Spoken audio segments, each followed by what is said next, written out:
मेरे प्यारे भाइयों और बहनों, आप सबको मेरा हार्दिक प्रणाम।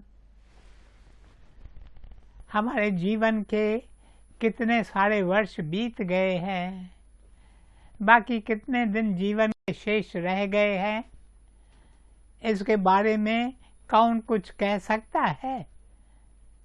जीवन का 3/4 वक्त गुजर चुका है, बाकी थोड़ा समय रह गया है। हम रोज रोज देखते और सुनते हैं, इस संसार से एक एक करके लोग जा रहे हैं। बेशक उन्होंने खूब धन कमाया, बेशक समाज में उनकी ऊंची पोजीशन थी, उन्होंने बेशक जीवन में खूब इंद्रिय सुख भोगा, पर फिर भी वे संसार से प्यासी ही लौट गए। मेरे प्यारे भाइयों और बहनों, काश आपके साथ ऐसा न हो, मेरे साथ ऐसा न हो। हम इस सुख सागर से प्यासी न लौट जाएं। अब प्रश्न है, फिर हम क्या करें। मुझे कई भाई बहन मिलते हैं और कहते हैं, कृपया आप हमें कोई सरल मार्ग बताइए।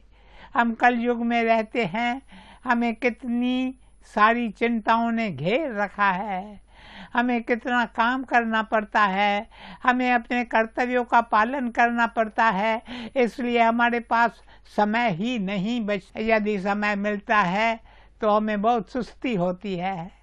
बताइए, ऐसे में हम क्या करें, हम क्या करें। कृपया हमें कोई सरल मार्ग बताइए। मेरे प्यारे भाइयों और बहनों, सबसे सरल रास्ता है, एक पल के लिए भी प्रभु को न बिसारें। अपना काम करें, ज़रूर करें, अपने कर्तव्यों का पालन करें, ज़रूर करें, पर उसके साथ साथ यह एक यत्न करें कि एक पल के लिए भी प्रभु को न बिसारें, न बिसारें। मेरे प्यारे भाइयों और बहनों, लगभग 300 साल पहले विदेश में एक भक्त का जन्म हुआ। उनका जन्म एक निर्धन परिवार में हुआ। वे पढ़े लिखे नहीं थे, क्योंकि वे स्कूल और कॉलेज न जा सके। वे एक टांग से लंगड़ा कर चलते थे। उन्होंने प्रभु को पाने का एक मार्ग बताया, जिसे आज भी लोग याद करते हैं। It is called the way of practicing the presence of God. इस भक्त ने कहा है, यदि आप स्वयं को ईश्वर की उपस्थिति में पाना चाहते हैं तो ईश्वर से मीठी मीठी बातें करें। हमारे मन में कितने व्यर्थ विचार उठते हैं, इनसे हमारा कितना सारा समय व्यर्थ चला जाता है। समय तो छोड़ो, पर इसमें हमारी कितनी ऊर्जा व्यर्थ चली जाती है। हम अपनी ऊर्जा और समय व्यर्थ की बातों में गंवा रहे हैं। इसलिए हर पल ईश्वर से बातें करें, बातें करें, उनसे कुछ न छिपाएं। ऐसा मत सोचो कि हम उन्हें बड़े साफ सुथरे नजर आए। ना ना, आपके मन में जो भी है वह सब ईश्वर के चरणों में रख दो। मेरे प्यारे भाइयों और बहनों, ईश्वर से बातें करने के लिए हमें दूर दूर कहीं किसी वन में नहीं जाना है, या दूर दूर किसी पहाड़ी पर नहीं जाना है, और ना ही किसी मंदिर, गुरुद्वारे या देवल में जाने की ज़रूरत है। अगर आप जाना चाहते हैं तो बेशक इन स्थानों पर जा सकते हैं। इन पवित्र स्थानों पर पवित्र तिरंगे होते हैं, प्योर वाइब्रेशंस। जाना चाहते हैं तो जाएं, पर ज़रूरी नहीं है। आप जहाँ भी हैं वहाँ ईश्वर आपके साथ हैं। बस ईश्वर को हाजिर नाजिर जानकर उन्हें अपने दिल का हाल सुनाएं। शुरू शुरू में ऐसा करने से शायद आपको इतना मज़ा या आनंद नहीं आए, पर कुछ ही दिनों में आप देखेंगे कि आपके दिल में प्रभु के प्रति प्यार जागने लगा है। फिर यदि आप ईश्वर से बातें नहीं करेंगे तो आपको आराम ही नहीं मिलेगा। मेरे प्यारे भाइयों और बहनों, सबसे पहली बात यही है कि हम प्रभु से बातें करें, intimate and loving conversation with God. रास्ते पर चल रहे हैं उस समय भी प्रभु से बातें करें, घर में एकांत में बैठे हैं प्रभु से बातें करें। याद रखो, यह जीवन का एक नियम है, हम जिसका ध्यान करते हैं हम उसी की तरह होने लगते हैं। यदि हम पत्थर का ध्यान करेंगे तो हम पत्थर की तरह होने लगेंगे। यदि हम किसी इंसान का ध्यान करेंगे तो हम उसी की तरह होने लगेंगे। यदि हम ईश्वर का ध्यान करेंगे तो हम ईश्वर की तरह होने लगेंगे। इसलिए प्रभु का ध्यान करें और उनसे बातें करें। दूसरी बात, प्रभु के गुणों का ध्यान करें। पहली बात ईश्वर से बातें करें, दूसरी बात ईश्वर के गुणों का ध्यान करें। उन्हें कहें, हे प्रभु, आप कितने दयालु हैं, कितने कृपालु हैं। प्रभु, आप सर्वशक्तिमान हैं, आप सर्वज्ञ हैं, आप अंतर्यामी हैं, आपको सब बातों की जानकारी है। आप न केवल मेरे अंदर विराजमान हैं, बल्कि आप एक एक इंसान के अंदर विराजमान हैं। न केवल एक एक इंसान के अंदर, पर आप तो एक एक पशु, एक एक पंछी के अंदर विराजमान हैं।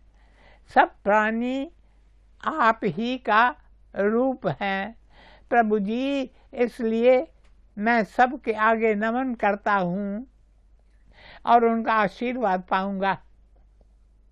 मेरे प्यारे भाइयों और बहनों, तीसरी बात, हमें अपना हर कार्य प्रभु की उपस्थिति में करना चाहिए। मुझे एक सज्जन मिले, उन्होंने कहा, मैं सुबह उठकर एकांत में मौन साधना करता हूँ। उस समय मैं स्वयं को ईश्वर के बहुत निकट पाता हूँ। उसके बाद जब घर से बाहर निकलता हूँ तो रास्ते पर भी दिल ही दिल में प्रभु के पावन नाम को जपता रहता हूँ। उस समय मुझे लगता है प्रभु मेरे रूबरू हैं, लेकिन जब दफ्तर जाकर काम करता हूँ उस समय मैं ईश्वर को पता नहीं क्यों भूल जाता हूँ। कृपया बताइए इसका क्या कारण है। मेरे प्यारे भाइयों और बहनों, इसके लिए हमें अपना सारा काम ईश्वर को अर्पण करना चाहिए। अपना हर काम उनकी उपस्थिति में करें। हाथ में कोई भी काम लेने से पहले ईश्वर का ध्यान करें और कहें, हे प्रभु, आज मुझे ये काम करना है, पर मैं तो ये काम नहीं कर सकता। मैं तो एक टूटा फूटा साधन हूँ, काम करने वाले तो आप हैं। आपको ही ये काम करना है। जब तक आप मुझे अपनी शक्ति प्रदान नहीं करते, जब तक आप मुझे अपना आशीष नहीं देते, मैं ये काम नहीं कर पाऊंगा। इस विचार से हमें अपना काम आरंभ करना है। फिर काम करते हुए बीच बीच में चंद सेकंड निकाल कर पुकारें, प्रभु, प्रभु, आप मेरे साथ हो ना? आप मुझसे दूर तो नहीं हो गए? मैं बेशक कुछ समय अपने काम में व्यस्त हो गया, मैंने बेशक आपको भुला दिया, पर आपने तो मुझे नहीं भुलाया है ना? मैं बिसारूं, तू ना बिसार, भुलाना ना, भुलाना ना। मेरे प्यारे भाइयों और बहनों, इस तरह की छोटी छोटी भावनाएं हम दिल में उठाते रहें और ईश्वर को पुकारते रहें। ऐसा करने से हमें ईश्वर की उपस्थिति का आभास होने लगेगा। इतना ही नहीं, हमारे काम पर भी ईश्वर का आशीष होगा। मेरे प्यारे भाइयों और बहनों, चौथी बात, हमें प्रभु पर पूरा विश्वास रखना चाहिए।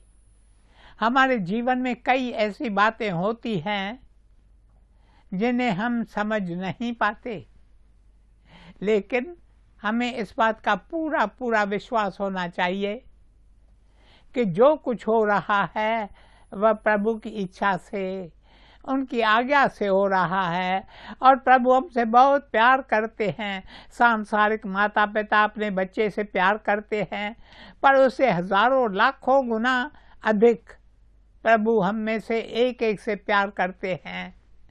इसलिए जो कुछ होता है, जो भी हो रहा है, उसमें प्रभु का कोई राज समाया हुआ है। जो कुछ होता है उसमें हम में से एक एक का हित है।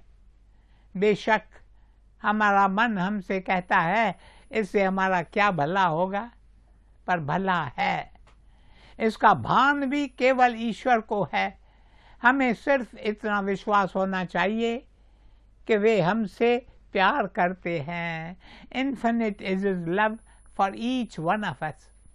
मेरे प्यारे भाइयों और बहनों, प्रभु की लीला न्यारी है। प्राचीन पुस्तक में श्री कृष्ण और अर्जुन की एक सुंदर वार्ता बताई गई है। एक दिन भगवान श्री कृष्ण ने अर्जुन से कहा, चलो आज हम फकीरों का भेष बनाकर चलते हैं ताकि लोग हमें पहचान न सके। आज हम चलकर देखें संसार में क्या हो रहा है। दोनों फकीरों का भेष बनाकर निकलते हैं। वे दोनों धनवान के घर का द्वार खटखटाते हैं। धनवान दरवाज़ा खोलता है और उन्हें देखकर कहता है, चले जाओ यहाँ से, फकीरों के लिए यहाँ कोई जगह नहीं है। यदि तुम यहाँ से नहीं गए तो मैं अपने कुत्ते तुम्हारे पीछे छोड़ दूंगा, वे तुम्हें नोच खाएंगे। मेरे प्यारे भाइयों और बहनों, यह सुनकर भगवान श्री कृष्ण और अर्जुन वहाँ से जाने लगते हैं। जाते समय भगवान श्री कृष्ण धनवान को आशीष देते हैं, हे धनवान, इस समय तुम लखपति हो, अब जल्दी तुम करोड़पति बन जाओगे। उसके बाद दोनों एक गरीब के पास जाते हैं। वह गरीब भगवान श्री कृष्ण का भक्त था। भक्त की पत्नी, बच्चे, सारे रिश्तेदार परलोक से दार गए थे। उसके पास केवल रहने के लिए एक घर ही बचा था। भक्त नहीं जानता था कि भगवान श्री कृष्ण अर्जुन के साथ उसके घर आए हैं। वह तो उन्हें दो फकीर समझता रहा, पर उसके मन में एक ही भावना थी कि ये दोनों भी तो प्रभु के रूप ही हैं। वह दोनों का खूब आदर सत्कार करता है, उन्हें खाना खिलाता है, रात को अपने घर में सुलाता है और साथ ही साथ उनके पैर भी दबाता है। आए अगर घर बन मेहमान, तन मन धन कर दूं कुर्बान। मेरे प्यारे भाइयों और बहनों, अगली सुबह जब फकीर के भेष में भगवान श्री कृष्ण और अर्जुन उसे विदा लेते हैं, तब भगवान श्री कृष्ण उसकी ओर देखकर कहते हैं, काश तुम्हारा यह घर जल कर राख हो जाए। यह सुनते ही अर्जुन के मुंह से चीख निकल जाती है। वह कहता है, हे कृष्ण, आज मैं जाकर ढंढोरा पीटता हूँ कि कोई तुम्हारा भक्त न बने। वो धनवान जिसने तुम्हें द्वार से ही भगा दिया, उसे तुम लखपति से करोड़पति बनने का आशीष दे आए, और ये बेचारा जो तुम्हारा भक्त है, जिसके पास एक घर के सिवा और कुछ नहीं है, उस घर को तुम राख बनाने वाले हो। तब श्री कृष्ण कहते हैं, अर्जुन, तुम्हें इतना उतावला नहीं होना चाहिए, जरा बात को समझो। इस भक्त के दिल में एक ही पुकार, एक ही प्यास है कि वह जल्द से जल्द कृष्ण लोक पहुँचे और अपने प्रभु के चरणों में विश्राम पा ले। इसलिए मैंने एक एक करके उसके सारे प्रियजन उसे छीन लिए। वे सब वैकुंठ में बहुत सुखी है। अब इसके पास यह घर बचा है। जब जीवन की अंतिम घड़ी आए उस समय हो सकता है इसका अपने घर से मोह हो जाए। यदि ऐसा हुआ तो ये कृष्ण लोक नहीं पहुंच सकेगा। मैंने तो इसे आशीर्वाद ही दिया है। उधर वह धनवान लखपति है, पर फिर भी उसे कितना घमंड है। जब वह करोड़पति बनेगा तो इसका घमंड और बढ़ेगा, ये और पाप करेगा। फिर पाप करते करते ये ऐसी अवस्था पर पहुंच जाएगा जब इसकी सुप्त चेतना जाग उठेगी और धनवान के जीवन में परिवर्तन आ जाएगा। मैं तो दोनों का भला करना चाहता हूँ। मेरे प्यारे भाइयों और बहनों, आज से हम यही एक बात करें, सदा प्रभु की उपस्थिति में रहें। Let us move and do our daily work in the ever living presence of the Lord. प्रभु की उपस्थिति में हम हर काम करें। जब हम ऐसा करेंगे तो एक दिन प्रभु की कृपा से हमारी यह जीवन यात्रा सफल होगी, सफल होगी, सफल होगी। ओम शांति शांति शांति।